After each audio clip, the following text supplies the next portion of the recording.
Bom dia. Toda vez que eu chego aqui, eu sou Andréa Rosadas, todos devem conhecer minha irmã Cristina Rosadas. E participei dessa casa ativamente, ainda participo, né? Porque nosso coração não sai daqui. Até porque a gente levou também um pedacinho do SEMA para as serras de Petrópolis, na nossa casa, na casa de Tiago. A gente faz parte hoje do Grupo Espírita Casa de Tiago. Eu resido em Araras, Petrópolis. E eu fico muito emocionada todas as vezes que eu venho.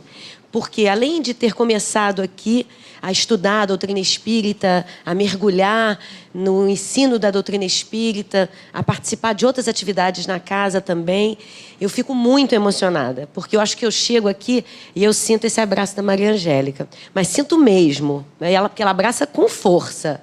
Entendeu? Ela abraça e abraça a gente mesmo. Então, a primeira coisa que eu quero dizer para vocês é: sintam-se abraçados por Maria Angélica e por Tiago, apóstolo de Jesus, que falou para nós uma coisa muito importante que eu vou falar no decorrer do nosso estudo. Então, eu fico grata por estar aqui, muito feliz em vê-los novamente.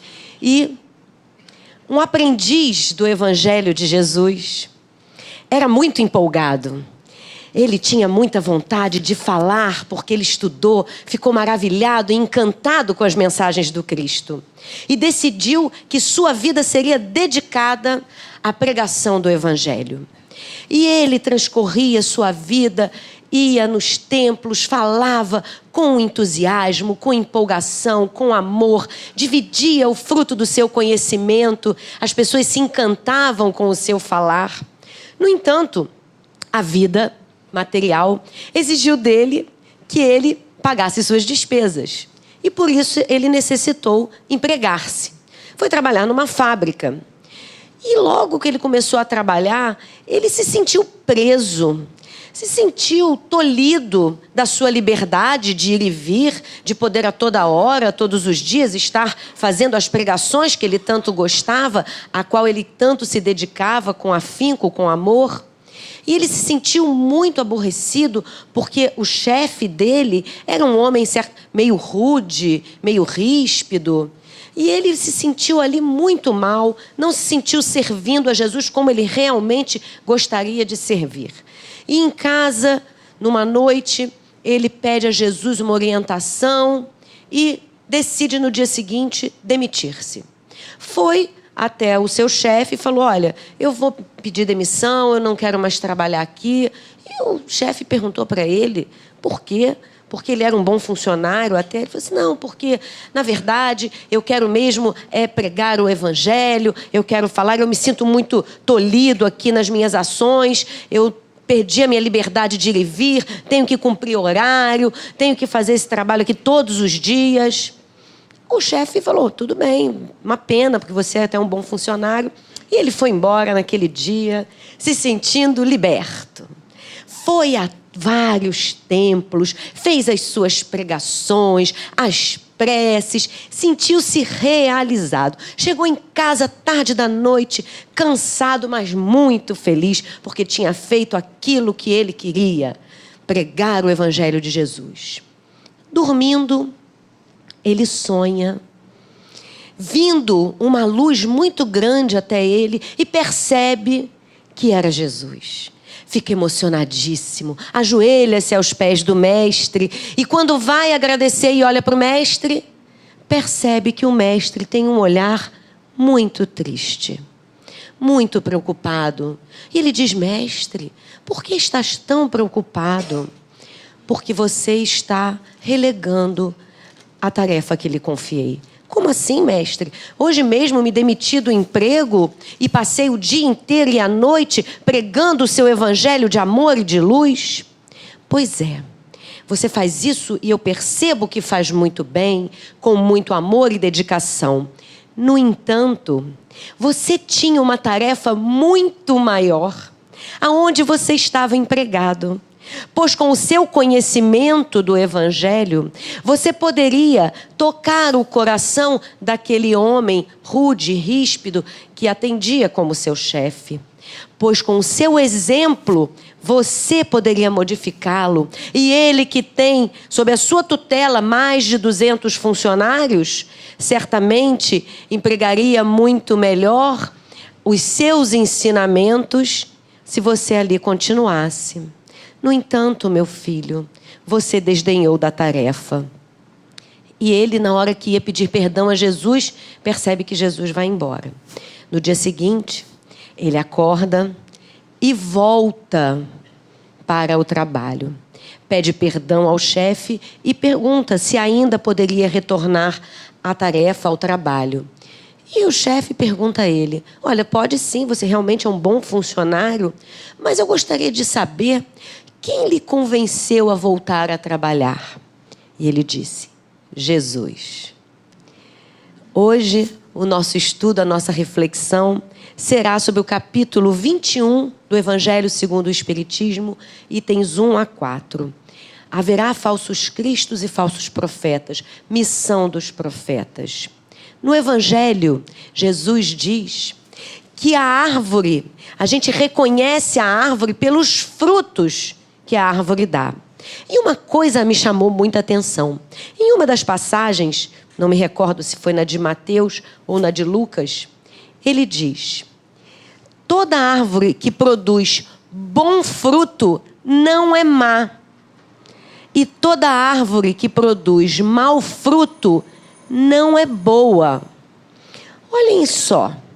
Não é diferente de falar toda árvore que produz bom fruto é boa. E toda árvore que produz mau fruto é má. Fiquei refletindo sobre isso e pensei: por que será que foi desta maneira que foi construída a colocação evangélica? Lembremos que Jesus disse, quando foi interpelado pelos fariseus: bom mestre, bom, por que me chamas de bom? Eu não sou bom. Bom é o Pai. Todos nós que somos as árvores, produziremos algum dia bons frutos. Mas essas árvores que produzem bons frutos não são mais, mas ainda não são boas. Porque bom é o Pai. Nós somos espíritos em aperfeiçoamento. Parei de falar esse negócio de espírito imperfeito. Adorei quando eu ouvi isso. E acho que foi o Haroldo que falou. Só repito isso agora. Porque não... Gente, dá mais ânimo, não dá mais ânimo? Porque a gente fica o tempo todo falando assim: não, porque nós somos espíritos imperfeitos. Nós somos espíritos imperfeitos. Nós somos espíritos... Olha como é diferente. Somos espíritos em aperfeiçoamento. Então, gente, ninguém mais agora vai falar que é espírito imperfeito. Né? É aquela coisa, o pensamento positivo, né, que a gente usa. Somos espíritos em aperfeiçoamento. Então, é claro que a nossa árvore, ela não produz frutos ainda tão docinhos, sazonais. Eu estava pensando nisso também, quando eu estava estudando. Eu falei assim: gente, a gente deve ser aquela manga de vez. Quem já comeu manga de vez com sal? Cajá de vez com sal. Né? A gente é de vez. A gente não sabe. Gente, se alguém aqui não souber o que é manga de vez, fruta de vez é que a fruta não está madura ainda. Ela não está verde, mas também não está madura. Então, olha que legal também. Nós somos as frutas de vez. Nós estamos em processo de aperfeiçoamento. E o que será o profeta? Porque assim, a gente tem ideia do profeta. Jesus era um profeta. Qual a diferença? Porque haverá falsos cristos, falso profeta, missão dos profetas. O que é o profeta no sentido evangélico? E não, porque a gente faz uma confusão de profecia e predição. Predição é ver o futuro, é ter uma ideia do futuro. Então o profeta, na verdade, não é aquele que vê o futuro, não, que faz a predição. O profeta, no sentido evangélico, é o enviado de Deus que vem para nos ensinar, que vem para nos trazer ensinos, informações de cunho moral e espiritual. O que acontece muitas vezes é que esses missionários E aí nós vamos ver, caramba, então tem que ser missionário. Para ser profeta, é profeta mesmo de verdade. Aquele, a gente fala assim, é profeta raiz, não é profeta Nutella, né? É aquele que vem como Jesus, com grandes missões, como Jó. Não, gente. Todo aquele que vem ensinar, que vem compartilhar, que estuda, pode ser um profeta. Então, essa turma que está aqui, que aqui deve ter pelo menos uma meia dúzia de professores, ou instrutores, ou facilitadores, como queiram chamar, das turmas de estudo da doutrina espírita, que fazem evangelização infantil, que fazem aqui um estudo. De alguma maneira, nós estamos sendo esses que estão trazendo e dividindo o fruto do quê? De um conhecimento superior? Não. O fruto do nosso esforço em estudar. Mas basta esforçar-se para estudar e transmitir? Como disse Jesus na história que eu contei? Não. O mais importante é reconhecer a árvore pelo fruto que ela dá. É a gente se esforçar para nos melhorar.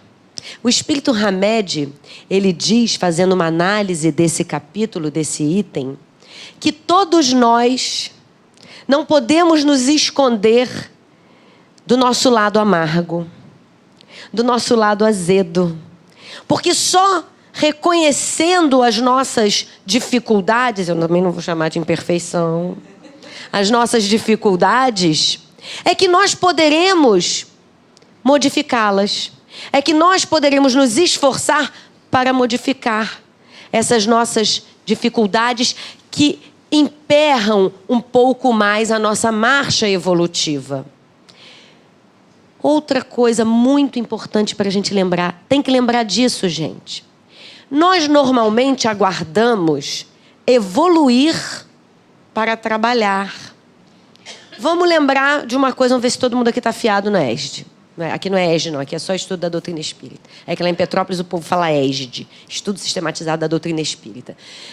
Vamos ver se está todo mundo afiado. Nós estamos num mundo de... Ai, que bom que ninguém falou regeneração, gente.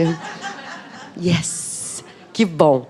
Estamos num mundo de provas e expiações, ou expiações e provas. Se estamos num mundo de provas e expiações, nós, encarnados, somos espíritos de provas e expiações. A nossa moral, as nossas necessidades são de que a gente passe por algumas expiações e por provas. Os nossos irmãos desencarnados, oi, gente, também que estão na Terra, são espíritos em provas e expiações. Quem serão as nossas companhias? Aqueles que nos inspiram, aqueles que nos orientam. Tá bom, gente, tem a Maria Angélica, tá legal. Mas cada um de nós tem, eu gosto de falar assim, não tem jovem aqui, não tem muito jovem, na verdade, mas não tem criança, assim, adolescente aqui, eu não tô vendo, né? A gente já é só jovem. Porque normalmente o jovem fala assim, aquele que é parça mesmo, que anda junto com a gente, tamo junto, mãozinha. Aquele espírito é um espírito muito parecido com a gente. É um espírito que tem muita necessidade de trabalhar. E por isso, ele se vincula a nós como uma tarefa. E ele vai nos auxiliar na jornada. Agora, sabe aquela história que a mãe falava pra gente? Me diga com quem andas que te direi quem és. É assim mesmo no mundo espiritual. Por quê? Porque nós vamos atrair para junto de nós espíritos afins. Então, se Andréia chega aqui e fala do Evangelho de Jesus, da doutrina espírita, mas aí Andréia sai daqui e fala, nossa senhora, agora eu vou enfrentar um trânsito miserável para ir para Petrópolis. Ou então aquela história do passe, né? Sabe como é que é a história do passe? Quando o salão está muito cheio, aí você vai dar passe e fala assim, meu Deus do céu, esse passe, esse salão cheio demais hoje, e eu não vou, meu Deus do céu, meu marido vai me matar quando chegar em casa. Você não está nem concentrado na história. Nós estaremos vinculados, nós mostraremos quem somos, não é falando bonito. Não é falando bonito, não é pegando, citando a questão número 1 do Livro dos Espíritos, a questão número 4, a questão número 5, a 886. A 1 e a 886 eu sei de cabeça. Só. O resto eu colo. Porque não é saber decorar, porque umas pessoas têm muita facilidade em decorar, em reproduzir. A gente estuda para fazer a palestra, mas não adianta nada eu estudar e não refletir, e não pensar. E mais ainda, em não tentar modificar em mim o que é urgente e necessário. Portanto, aqueles de nós, todos nós, não é um falso profeta ou a missão do profeta, não é isso. Todos nós temos a nossa missão. Todos nós temos algo a fazer nesta vida. Todos nós podemos, como disse Francisco de Assis, a palavra convence, mas o exemplo arrasta. Então é através do nosso exemplo, como na história que eu contei, do jovem aprendiz do Evangelho, porque ele queria pregar o Evangelho, mas era muito mais importante a sua dedicação no trabalho, a sua atuação como cristão no seu ambiente de trabalho. E assim somos nós em nossa vida. Para nós, a gente pode sair... A gente tem muitas coisas, a gente vira espírita, então é um barato, né? Porque a gente fala assim, né? Porque a doutrina espírita realmente é maravilhosa, é encantadora, pela lógica, pelo consolo, por todo o seu conteúdo, por trazer, né, reviver o Evangelho de Jesus na nossa vida. Só que o reviver não é reviver aqui no Evangelho, no livro, não. É reviver na vida.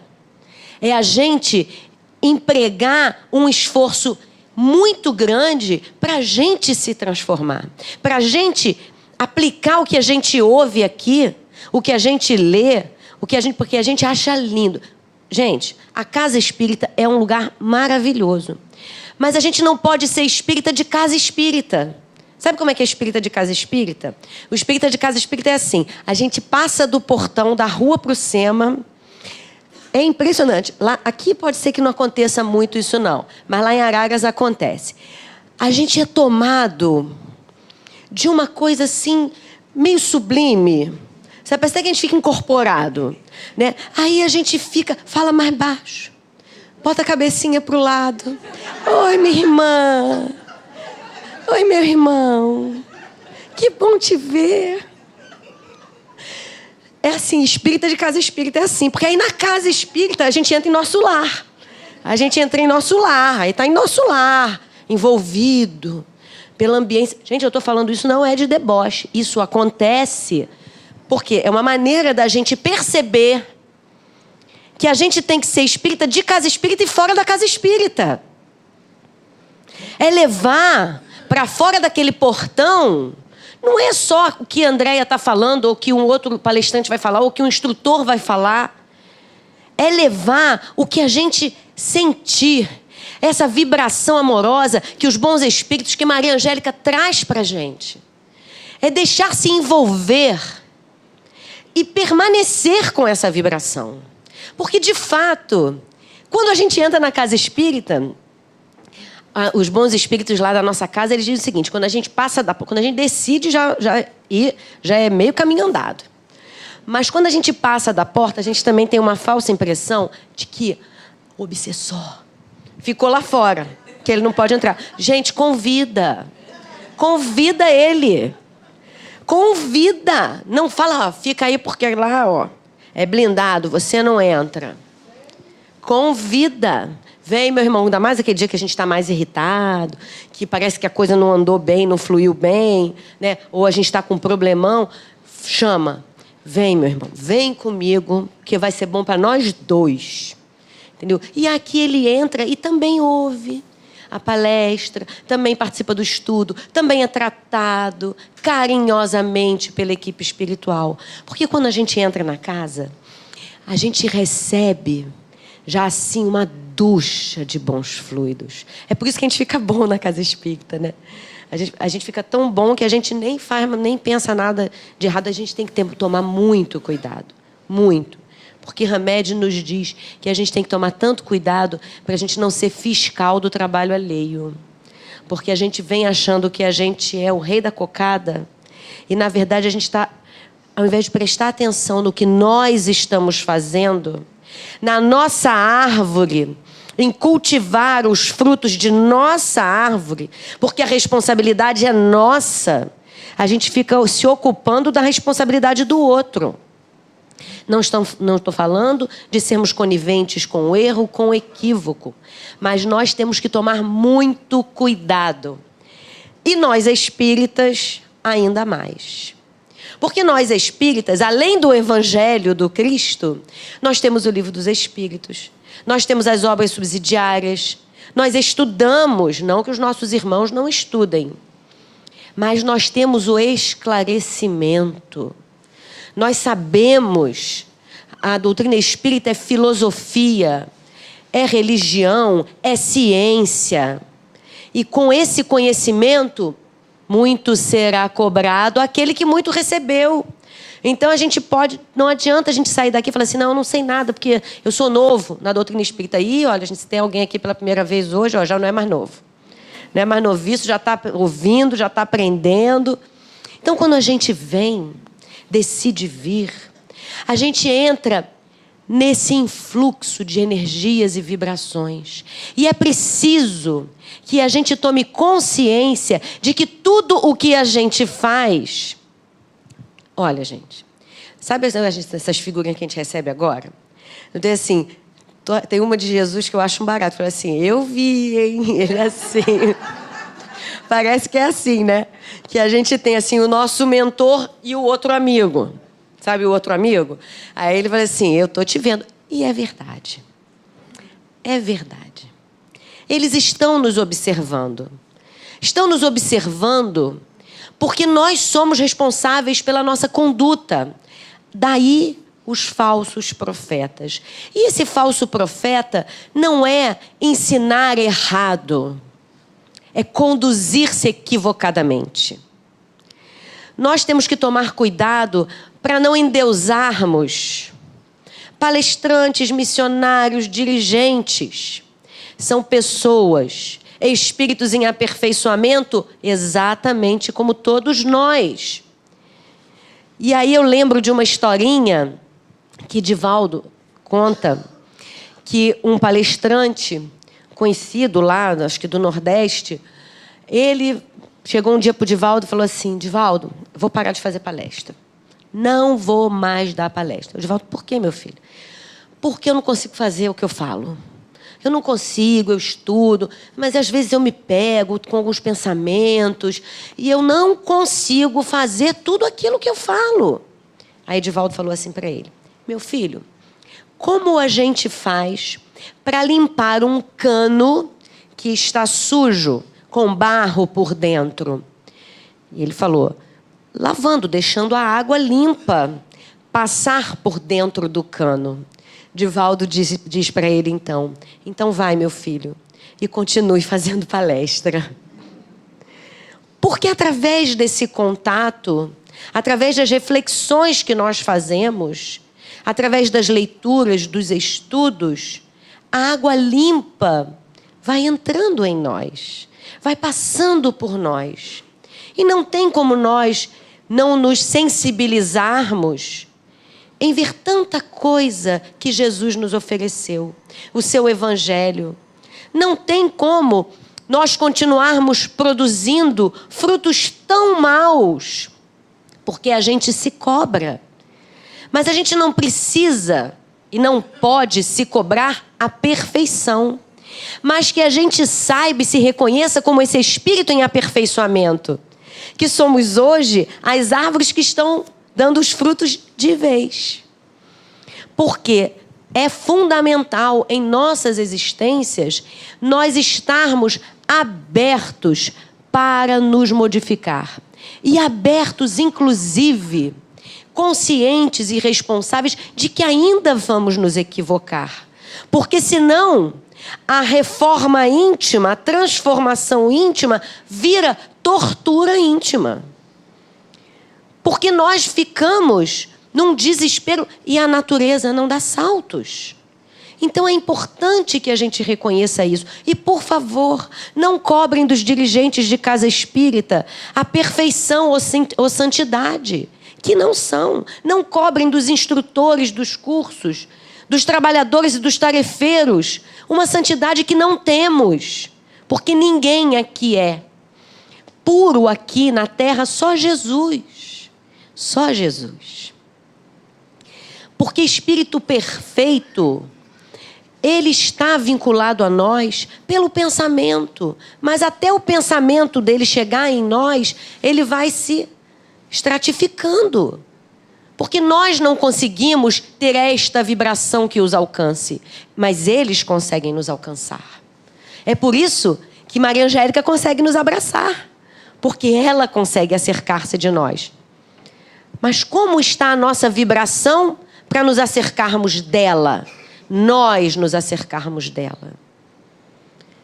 Portanto, reconhece-se a árvore pelos seus frutos, e haverá falsos cristos ou falsos profetas. São aqueles espíritos encarnados, não que falam em nome de Jesus, mas que deixam a vaidade, o egoísmo, o interesse pessoal assumir o controle de suas vidas.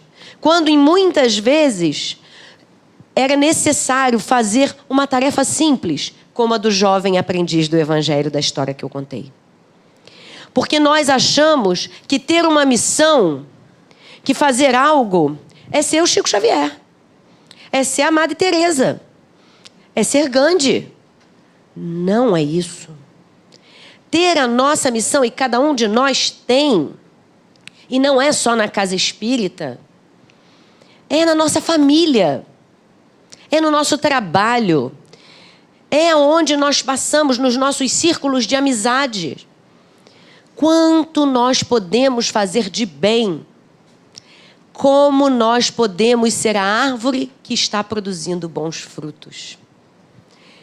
Porque quando nós iniciamos o nosso processo de transformação, e a doutrina espírita e o Cristo, ele não quer que a doutrina espírita seja um processo de redenção individual, mas sim de redenção coletiva, porque não adianta eu me modificar e ficar isolado.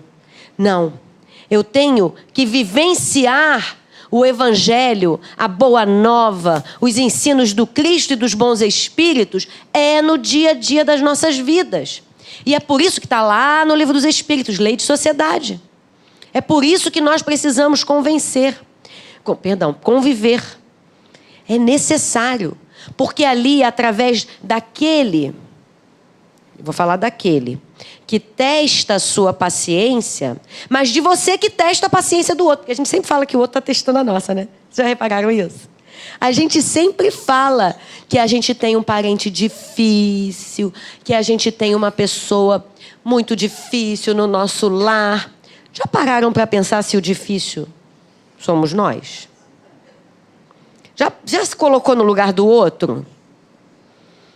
Normalmente, principalmente nós que estamos aqui, né, internados nessa UTI, porque a casa espírita é uma UTI.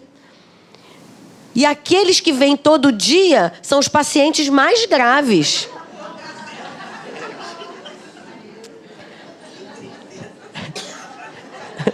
Mas é verdade.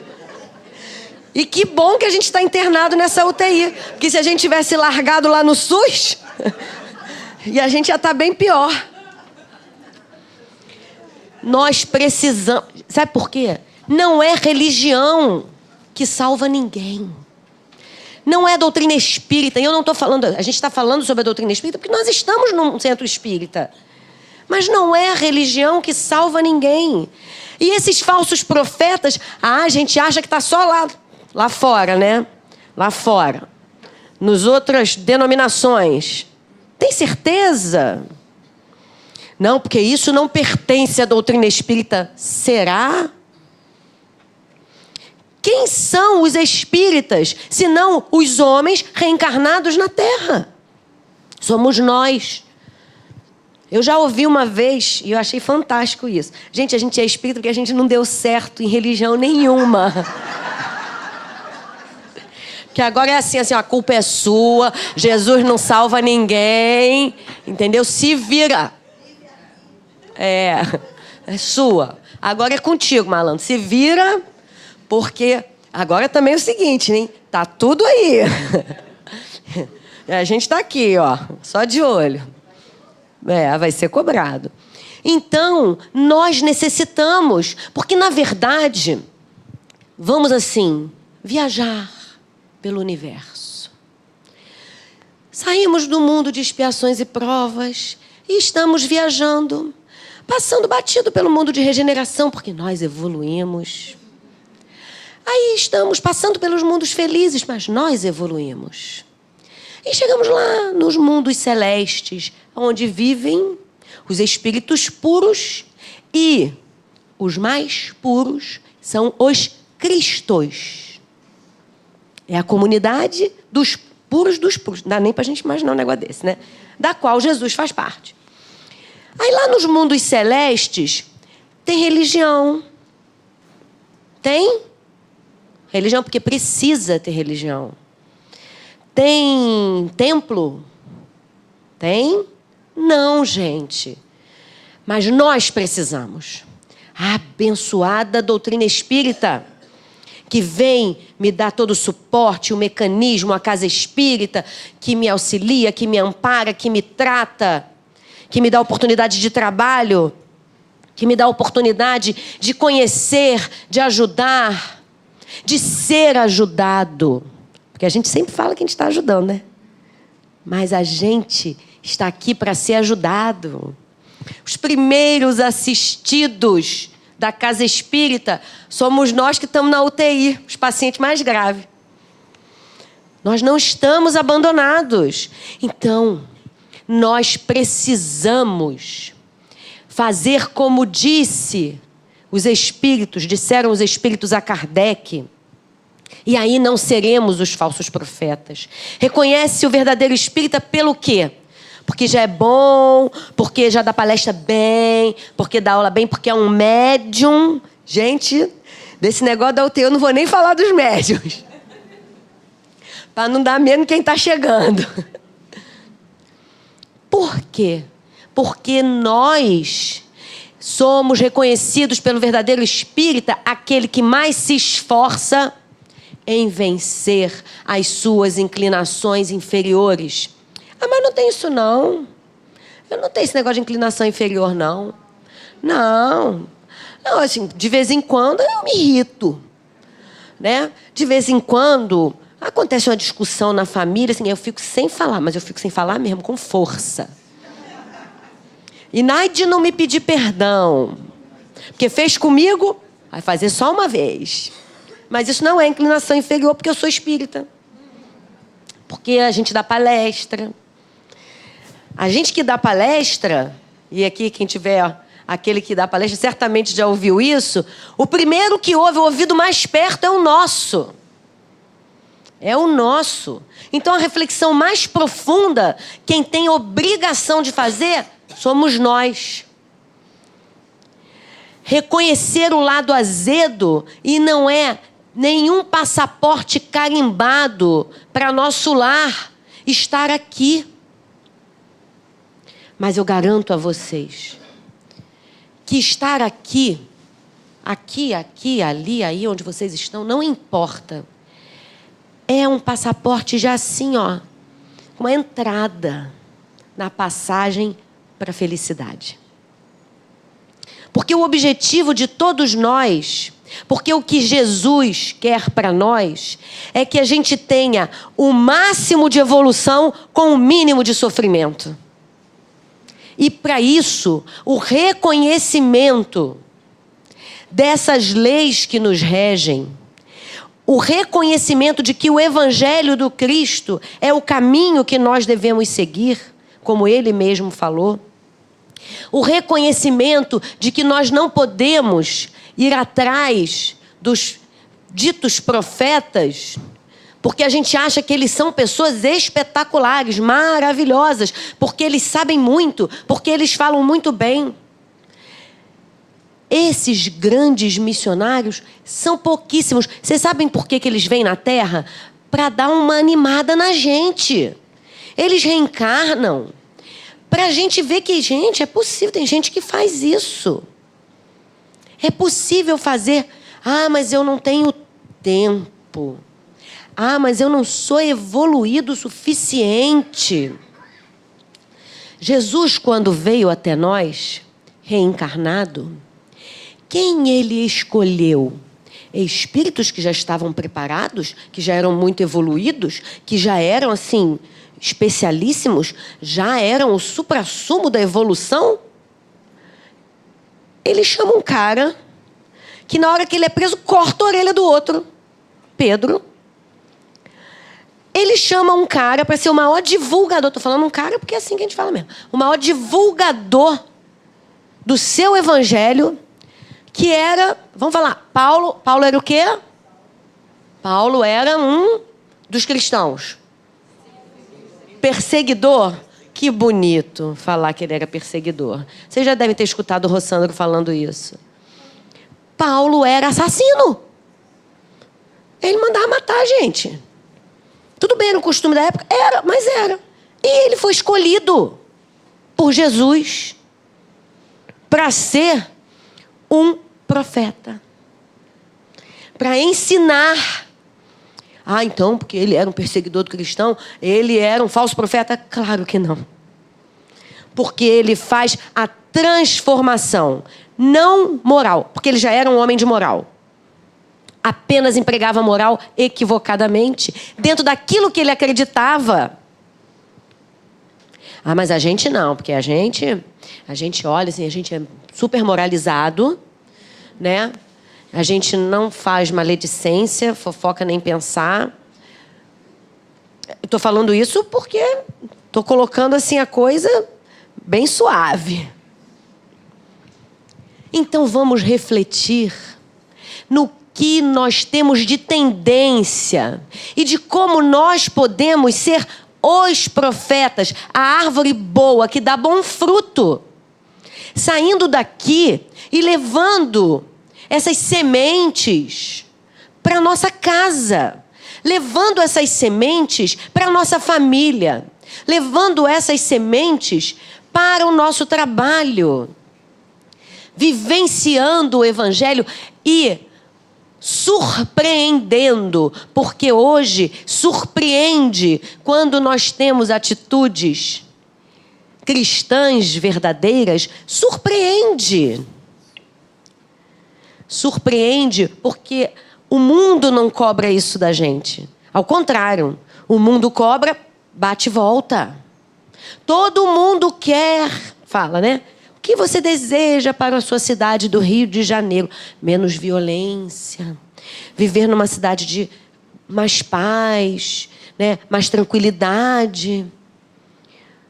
Como você se comporta como sendo um profeta da paz?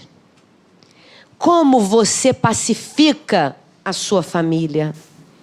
Gandhi já dizia, se queremos viver num mundo de paz, é preciso que a gente se torne um ser humano pacificado. Pacificado, nós, pelo exemplo, poderemos influenciar a nossa casa, a nossa família direta. Que pelo exemplo poderá influenciar a nossa vizinhança. E assim sucessivamente. Então, levantar a bandeira da paz não é nada senão agirmos como pessoas pacificadas, controlando os nossos impulsos, às vezes inferiores. Reconheceremos as árvores pelos frutos. Nós seremos reconhecidos como Jesus nos disse para os apóstolos: meus apóstolos, meus discípulos serão reconhecidos por muitos se amarem. Então nós, como esse jovem da história que eu contei, temos obrigação em vivenciar o Evangelho do Cristo. Obrigação. Mas não é obrigação de vivenciar esse Evangelho para que os outros falem: ah, como ela é boa. Nossa, olha que pessoa boa. Ele é tão bom. Não. É porque nós nos sentiremos bem em servir. Porque aquele que está produzindo bons frutos é o maior servidor. E o maior servidor não é o que tem obras maiores, ou o melhor palestrante, ou o maior médium. Não é isso. Porque ele pode ter muitos dons mediúnicos, falar muito bem, mas se a sua conduta não corresponder minimamente dentro daquilo que nós temos como possibilidade por sermos espíritos em aperfeiçoamento. Portanto, devemos nos cuidar para que nossas ações reflitam aquilo que a gente fala, aquilo que a gente transmite como divulgadores que somos do Evangelho do Cristo. Porque somos espíritos, espíritas. E por isso, temos que nos esforçar a cada dia em vencer as nossas tendências inferiores. Martin Luther King fez um célebre discurso numa marcha que fez a capital dos Estados Unidos. Uma marcha que fez buscando a liberdade e igualdade dos afro-americanos. É reconhecido por alguns estudiosos como o mais belo discurso de toda a história. Naquele discurso, Martin Luther King dizia: I have a dream. Eu tenho um sonho. Sonho que um dia brancos e negros possam frequentar as mesmas escolas. Eu tenho um sonho que brancos e negros um dia frequentem os mesmos clubes, sentem lado a lado nos ônibus e nas conduções. Eu tenho um sonho que um dia o mundo se torne um lugar de paz, pacificado, onde todas as religiões possam conviver em harmonia. E eu, parafraseando Martin Luther King, tenho um sonho. Tenho um sonho que um dia nós espíritas não sejamos apenas espíritas, sejamos verdadeiramente cristãos. Eu tenho um sonho que nós espíritas possamos respeitar os nossos irmãos de outras denominações religiosas e os sem religião, e os ateus e os materialistas também. Eu tenho um sonho que um dia eu possa retornar a essa casa com a mesma alegria que eu aqui vim hoje e possa levar para minha casa de Tiago as vibrações amorosas de todos vocês. Muito obrigada, que Jesus nos abençoe.